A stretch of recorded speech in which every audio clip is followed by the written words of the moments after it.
Hello students, welcome to Palm institute. Student, हम set पढ़ रहे थे और सेट में हमने काफ़ी सारी चीज़ें देखी थी। हमने थ्योरी देखी थी, हमने सेट की डेफिनेशन देखी थी, सेट के कुछ टाइप्स देखे थे और कुछ क्वेश्चन देखे थे। हमने डिस्कस किया था कि सेट क्या होता है, उसको किस तरह से रिप्रेजेंट किया जाता है, और उसको रिप्रेजेंटेशन के तरीके, उसके De Morgan law, distribution law जैसे लॉ हमने पढ़े थे, और भी हमने काफ़ी सारी प्रॉपर्टीज देखी थी। आज हम कुछ प्रीवियस ईयर में आए हुए क्वेश्चंस देखते हैं और हम कोशिश करेंगे हम यह जानें कि क्वेश्चंस को वहाँ पर हमें कैसे अप्रोच करना है और किस किस टाइप के क्वेश्चन हमें देखने को एग्जाम में मिल सकते हैं। तो पहला ये क्वेश्चन है आज के लिए हमारा, set A and B have 5 common elements. एक सेट ए है, एक सेट बी है और में 5 कॉमन एलिमेंट्स हैं। Then number of elements common in A cross B are. A cross B में कितने नंबर ऑफ एलिमेंट्स हैं जो कॉमन होंगे। अब देखिए ए क्रॉस बी क्या होता है। मान लो ए अपना जैसे ए है अपना ए बी एंड सी, और बी हमारा कोई सेट है जो है 1 2 एंड 3 एंड 4, ये कोई सेट है। तो ए क्रॉस बी किस तरीके से डिफाइन होता है? ए क्रॉस बी डिफाइन होता है ऑर्डर्ड पेयर के रूप में। पहले एलिमेंट इसका, पहला एलिमेंट इसका A,1, पहला एलिमेंट इसका, दूसरा एलिमेंट इसका A,2, इसी तरह से A,3, हाँ A,4, ये 4 एलिमेंट हो गए ए के साथ। फिर हम लेंगे इसका element B, B,1, B,2, B,3 and B,4। ठीक है। एक आता है अपना, अगला आएगा अपना C,1, C,2, C,3 and C,4। ये अपना ए क्रॉस बी, ये अपना डिफाइन हो गया। अब ए और बी में अगर कॉमन एलिमेंट्स हों, ए और बी में कॉमन एलिमेंट्स हों तो number of elements common in A cross B. अब मेरे को क्वेश्चन थोड़ा सा अधूरा लग रहा है। मेरे ख्याल से क्वेश्चन ऐसा होगा कि A cross B and B cross A में कितने एलिमेंट ऐसे हैं जो कॉमन होंगे, यही होगा। और तो क्या हो सकता है? हाँ, तो देखिए इसमें अगर 5 एलिमेंट इसमें कॉमन है, 5 एलिमेंट इसमें कॉमन है, तो ए क्रॉस बी और बी क्रॉस ए में कितने एलिमेंट्स कॉमन होंगे? उन पाँचों में से पहला एलिमेंट मान लो ए का हमारा ए टाइप का होता है, और उसके साथ बी के जो 5 एलिमेंट हैं 1 2 3 4 5, ऐसे 5 का एक ऑर्डर पेयर बनता। सेम वही बी ए इसमें होता और इसके साथ ऑर्डर पेयर बनते। तो ए के साथ 5 एलिमेंट, बी के साथ 5 एलिमेंट, सी के साथ 5 एलिमेंट, वही 5 जो इसमें है। जैसे मान लो ए है तो ए बी सी डी ई, ए के साथ ए बी सी डी ई, फिर बी के साथ B A B C D E, फिर सी के साथ डी के साथ, और फिर ई के साथ। तो इस तरह से हमारे पास ए क्रॉस बी में कितने एलिमेंट और बी क्रॉस ए में कितने एलिमेंट कॉमन हो जाएंगे? तो हमारे पास 25 एलिमेंट है, 5 क्रॉस 5, 5 इसके 5 इसके 5 का स्क्वायर, 25 5 स्क्वायर एलिमेंट्स हैं जो ए क्रॉस बी और बी क्रॉस ए में कॉमन होंगे। आपको अगर थोड़ा सा प्रॉब्लम हो रहा है तो आप कोई भी ए ले लीजिए, कोई भी बी ले लीजिए। ए में मान लो कोई 5 कॉमन एलिमेंट लेने हैं तो ए में 6 एलिमेंट वाला ए बना लो, बी भी 6 एलिमेंट वाला बना लो जिसमें 5 एलिमेंट कॉमन हो, एक छठवां एलिमेंट अलग अलग हो, या 6 से ज़्यादा भी ले सकते हैं आप, 6 मिनिमम आप ले लें। फिर आप देखिए उसमें कितने एलिमेंट कॉमन आ रहे हैं। मान लो ए बराबर बी ही होता है, ए में भी 5 एलिमेंट होते, बी में भी 5 एलिमेंट होते, और ए और बराबर बी हो, तब भी तो क्वेश्चन वैलिड है। अभी हम पुट करके देख सकते हैं उसमें कितने एलिमेंट बनेंगे। ए क्रॉस बी में 5 क्रॉस 5 इक्वल टू 5 उसका। तो वहाँ से भी आप सोच सकते हैं कि ए और बी में 5 एलिमेंट कॉमन दिए हुए हैं। मान लो ए बराबर बी है, दोनों में 5 ही एलिमेंट हैं, सेम एलिमेंट हैं, तो ए क्रॉस बी और बी क्रॉस ए में 25 एलिमेंट होंगे जो कि इक्वल होंगे। नेक्स्ट देख लेते हैं। A relation R is defined on a set of integers such that A is related to B। ये देखो स्टूडेंट, एक क्वेश्चन है वो यहाँ पे रिलेशन का आ गया है, रिलेशन का। इसमें ए स्क्वायर और बी स्क्वायर रिलेटिवली प्राइम नहीं है। अभी रिलेशन वाला जो टॉपिक है अभी हमने शुरू किया नहीं है, इस क्वेश्चन को अभी के लिए हम स्किप कर देते हैं। ये वैसे आरपीएससी फर्स्ट ग्रेड 2015 में आया था, अभी के लिए इसको स्किप कर देते हैं, हम इसको बाद में देखेंगे क्योंकि अभी हमने जो टॉपिक है रिलेशन उसको डिस्कस किया नहीं है। फिर भी आप में से जिन स्टूडेंट ने रिलेशन पढ़ा हुआ है वो आप बताएं कि इनमें से कौन सा जो ऑप्शन है वो सही होगा, आप कमेंट में बताएं। अच्छा, एक और आगे अपना A and B are finite set of order M and N respectively. A है उसका ऑर्डर क्या है, कोई फाइनाइट नंबर, फाइनाइट नंबर कितना एम, ठीक है। और बी का कार्डिनलिटी कितनी है एन, ए में एम एलिमेंट, बी में n element, the number of non empty subset of A cross B are.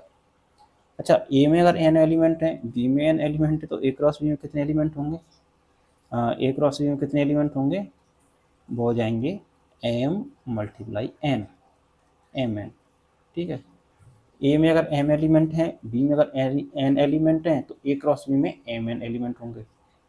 अब ए क्रॉस बी के सबसेट्स में कितने एलिमेंट होंगे, कितने सबसेट्स बनेंगे, तो total subsets of A B क्या होगा, A cross B, total subsets of A cross B वो कितना हो जाएगा। हमको पता है कि अगर जितने एलिमेंट होते हैं, मान लो एम एलिमेंट हैं तो टू रेस्ट पावर एम, अब यहाँ पे एम एन एलिमेंट है तो टू रेस्ट पावर एम, लेकिन एक उसमें एम्प्टी भी होगा, हमें पूछा गया है नॉन एम्प्टी सबसेट, ठीक है। हमें नॉन एम्प्टी पर ध्यान केंद्रित करना, ये नॉन एम्प्टी ध्यान से देखिए, सबसेट तो हमें पता है लेकिन नॉन एम्प्टी बताने हैं। एक कितना एम्प्टी कितने होते हैं, एक होता है, तो नॉन एम्प्टी सबसेट कितने हो गए, नॉन एम्प्टी सबसेट हमारे हो गए स्टूडेंट्स, जितने भी टोटल सबसेट्स हैं इसके उसमें से एक माइनस कर, और थर्ड ऑप्शन है वो अपना सही आंसर है, ठीक है।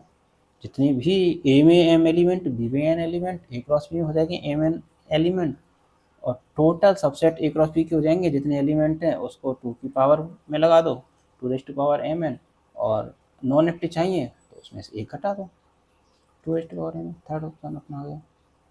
नेक्स्ट देखते हैं, नेक्स्ट है, अच्छा ये अच्छा क्वेश्चन है, two finite sets contain m and n elements, total number of subsets of first set is 56 more than the total number of subsets of set the second set, then the value of m and n is।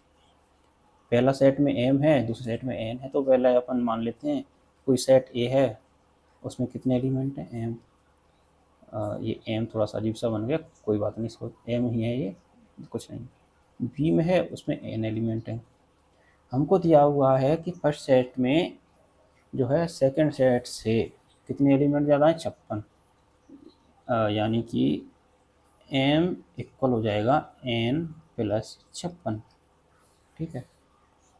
अब देखते हैं option के हिसाब से, इतना तो हमें question से पता चल गया, और क्या और कुछ नहीं दिया हुआ, इतना ही दिया हुआ है।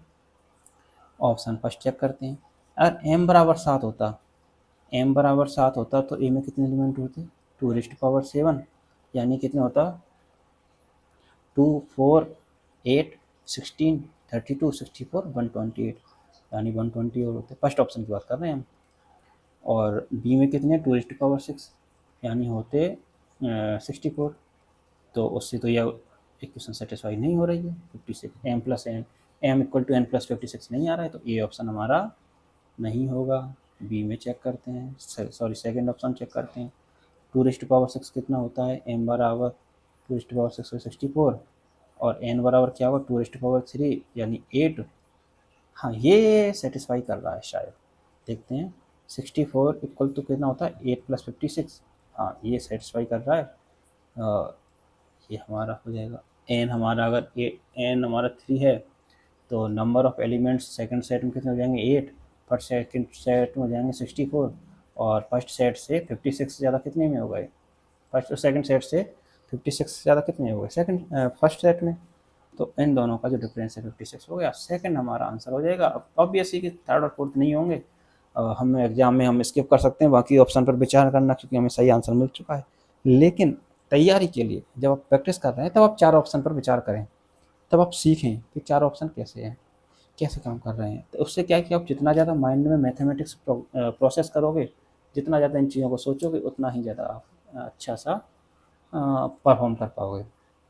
ये भी एक बढ़िया क्वेश्चन है, ये सेट सर है, सेट को कैसे डिफाइन किया जाए, which of the following is a null set, इनमें से नल सेट बनाना है, पहला ऑप्शन चेक करते हैं, पहला ऑप्शन बोल रहा है कि ऐसे ऐसे एक्स जिनकी वैल्यू 1 से छोटी हो और नेचुरल नंबर हो। अब हमको पता है कि नेचुरल नंबर क्या होता है, वो होता है 1 2 3 and so on, natural number. अब ऐसे नेचुरल नंबर जो 1 से छोटे हों, ऐसा तो कुछ होता ही नहीं है। इस सेट को नाम देते हैं हम A1, इसको नाम देते हैं A2, इसको नाम देते हैं A3 और इसको नाम दे देते हैं A4। ठीक है, ऐसे नाम दे दिया। तो इससे क्या हो गया, A1 अपना खाली हो गया। क्यों? क्योंकि A1 बोल रहा है ऐसे ऐसे एलिमेंट जो 1 से छोटे हों। नेचुरल नंबर में 1 से छोटा क्या है, कोई नहीं है, फाई आ गया। सॉरी, ये फाई ऐसे नहीं आएगा, ये फाई ऐसे आएगा, फाई आ गया एम्प्टी सेट, या फाई आ गया नल सेट। ऑप्शन ए हमारा सही आंसर हो गया। ऑप्शन बी पर भी विचार करेंगे। सेकंड क्या कह रहा है, ऐसे ऐसे एक्स नेचुरल नंबर जिनकी वैल्यू 5 हो, क्या आएगा बी में, केवल 5 सिंगलटन एलिमेंट। क्या ये 5 के बराबर है, नल सेट है, नहीं, तो ये ऑप्शन नहीं होगा। थर्ड क्या बोल रहा है, x square plus 2x plus 1, x belongs to R से, तो एक्स स्क्वायर, थर्ड ऑप्शन बोल रहा है x square plus 2x plus 1 बराबर 0। इसको सेटिस्फाई करने वाले इससे क्या आएगा, श्रीधराचार्य फॉर्मूला से हम सॉल्व करेंगे, x equal to I think plus minus 1 आ जाएगा। तो इसमें तो 2 एलिमेंट हो गए A3 में, A3 नाम दिया इसको हमने, A2 नाम दिया था। इसमें कितने एलिमेंट हो गए, 1 और -1। ये नल सेट है, नहीं है, ऑप्शन सी भी नहीं है। इसी तरह से ऑप्शन बी में देखो, एक्स की वैल्यू क्या आ रही है, +-1, तो ऑप्शन डी भी नहीं हो, ऑप्शन डी भी नहीं होगा, तो हमारा ऑप्शन ए है वो सही आंसर हो जाएगा। ऑप्शन फर्स्ट है वो सही आंसर हो जाएगा। चलो अगला देखते हैं, कोई बात नहीं, होता है, सब होता है कभी कभी। कहाँ गया अगला क्वेश्चन, हाँ ये रहा। ये देखिए, यूनिवर्सल सेट दिया हुआ है यू फॉर द सेट ए और बी के लिए है 14 एलिमेंट। यू में कितने एलिमेंट हैं, 40। ए में कितने एलिमेंट हैं, number of elements in A is 25, number of elements in B क्या है, 20। तीन चीज़ें दी हुई हैं, 40 25 and number of and B कितना होगा, 20। अब हमको बताना है कि number of the least value of n natural of A union B. हमको पता है कि ए में जितने भी सेट होते हैं, एलिमेंट होते हैं, बी में जितने भी एलिमेंट होते हैं, उन सबका जो टोटल होता है वो अगर यूनिवर्सल सेट से ज़्यादा अगर आ रहा है तो उसमें कुछ ना कुछ एलिमेंट कॉमन होंगे। अब यहाँ पे देखो, ए में कितने हैं, 25 और बी में कितने हैं, 20। तो ए प्लस बी में कितने हो गए, ए प्लस बी कितना हो गया, 45। जबकि हमारे पास एलिमेंट कितने हैं यूनिवर्सल सेट में, 40। तो कम से कम 5 एलिमेंट्स तो पक्का ऐसे रहे होंगे जो कॉमन होंगे ए और बी में, यानी ए यूनियन बी में 5, sorry sorry sorry sorry, intersection नहीं पूछा है, यूनियन पूछा है, least value of A union B. थोड़ा सा ध्यान दीजिए, तो हमें यूनिवर्सल सेट का तो यूज ही नहीं करना है। Number of element in A is equal to 25, number of elements in B is 20। तो number of A union B में क्या होगा, हमको पता है कि ए यूनियन में जितने भी एलिमेंट होंगे,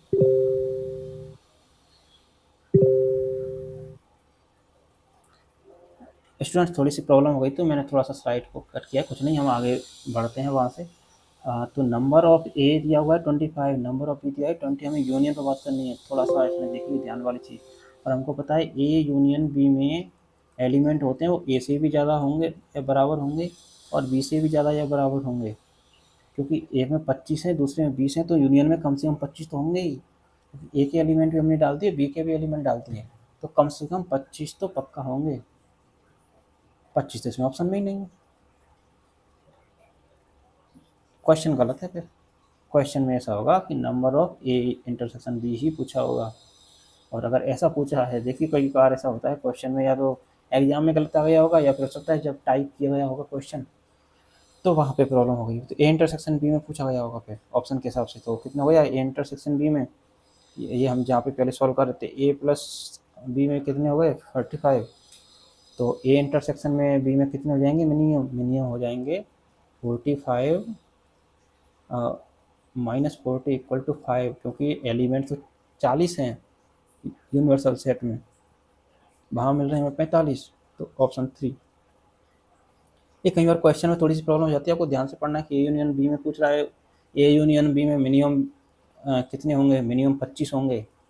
ए यूनियन बी में मिनिमम 25 होंगे, वो तो अपने ऑप्शन में नहीं है, इसलिए ये क्वेश्चन या तो ऑप्शन में कहीं मिस्टेक है। अगर 5 ऑप्शन 25 होता तो ये 5वां सही होता, या फिर अगर इंटरसेक्शन पूछा होगा इसमें तो 5 सही है।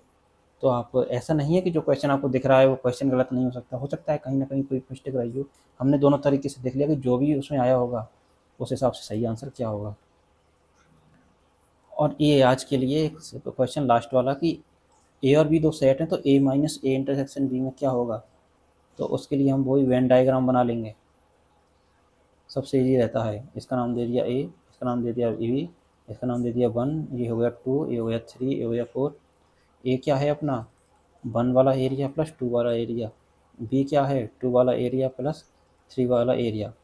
ए माइनस बी करना है हमें, यानी ए माइनस क्या करना है, ए में से बी को हटाना है, ए में से बी को हटाना है। ए में क्या है 1 और 2, बी में क्या है 2 और 3। तो ए में से 1 और 2 में से 2 और 3 को हटा दो, केवल क्या बचेगा 1। और उसके आगे हमें क्या करना है, ए में से 1 को हटाना है, ए में से 1 को हटा दिया, क्या बचा अपने पास, केवल 2 बचा, 2 बचा। ये अंदर वाला एरिया, थोड़ा सा इसमें 2 मिनट और विचार कीजिएगा। तो ए इंटरसेक्शन भी हमारा सही आंसर आ गया। ये आया था आरपीएससी फर्स्ट ग्रेड 2011 में, एकदम इजी क्वेश्चन है, एकदम इजी, कुछ भी नहीं है। बैंड डायग्राम बनाया, ए बी को हमने बे नोट कर दिया, दिखा दिया यहाँ पे। ए हमारा आ गया 1 + 2 वाला एरिया, 1 और 2, बी आ गया 2 और 3, ए माइनस क्या हो, ए बी माइनस बी क्या हो गया ओनली 1, और ए माइनस 1 क्या हो गया ओनली 2। ए इंटरसेक्शन बी हमारे पास आ गया। तो स्टूडेंट ये कुछ क्वेश्चन थे जो आज हमने देखे हैं। बहुत इजी क्वेश्चन आते हैं सेट पे रिलेटेड क्वेश्चन इतने इजी आते हैं कि ऑलमोस्ट सारे क्वेश्चन आपसे हो जाएंगे, कहीं कोई प्रॉब्लम नहीं आनी चाहिए। मोस्टली आपके चाहे आरपीएससी में हो या DSSS में हो, केजीटी या केबीएस, एनबीएस, टीजीटी, किसी भी एग्जाम में हो, यहाँ तक कि और भी कोई टफ लेवल के एग्जाम भी हो ना, उसमें सेट में ज़्यादा कुछ नहीं बना सकते हैं वो। कुछ चुनिंदा ही टॉपिक हैं, लैंग्वेज को जरूर घुमा सकता है, लैंग्वेज हो सकता है ऐसी लग रही चीज़ आपको समझ में नहीं आए एक बार में, तब 2 या 3 बार पढ़ोगे तो आ जाएगा। तो आप एक बार क्वेश्चन की प्रैक्टिस कीजिए, आप ऑनलाइन और देखिए, आपको बहुत सारे क्वेश्चन मिल जाएंगे। आप PYQ भी आप कहीं पर देख लीजिए, अलग अलग एग्जाम के, वो ट्राई कीजिए, आप अच्छे से कर पाएंगे। तो ये स्टूडेंट अभी हमारा सेट का टॉपिक ऑलमोस्ट कंप्लीट हो गया है। अगले क्लासेज में हम रिलेशन एंड फंक्शन शुरू करेंगे। पहले हम रिलेशन पढ़ेंगे, फिर हम फंक्शन पढ़ेंगे। तो आप अगली क्लास के लिए तैयार हो जाइए। पहले सेट का जो टॉपिक है उसको अच्छे से क्लियर कर लीजिए। अगर आपको सेट नहीं पता है तो रिलेशन में प्रॉब्लम आएगी, रिलेशन नहीं पता है तो फंक्शन में प्रॉब्लम आएगी, और फंक्शन नहीं पढ़ा तो आगे किसी में प्रॉब्लम आएगी। तो सेट तो आपका एकदम बेसिक है, वो तो होना ही चाहिए। तो आपकी वीडियो अगर नहीं देखेंगे अच्छे से देख लीजिए, PDF देख लीजिए, कोई बुक अगर आप फॉलो करते हैं वो देख लीजिए, कहीं से प्रीवियस ईयर क्वेश्चन या प्रैक्टिस क्वेश्चन मिल जाते हैं वो भी ट्राई कीजिए। ठीक है स्टूडेंट्स, तो बाकी देखते हैं हम अगली क्लास में। Thank you.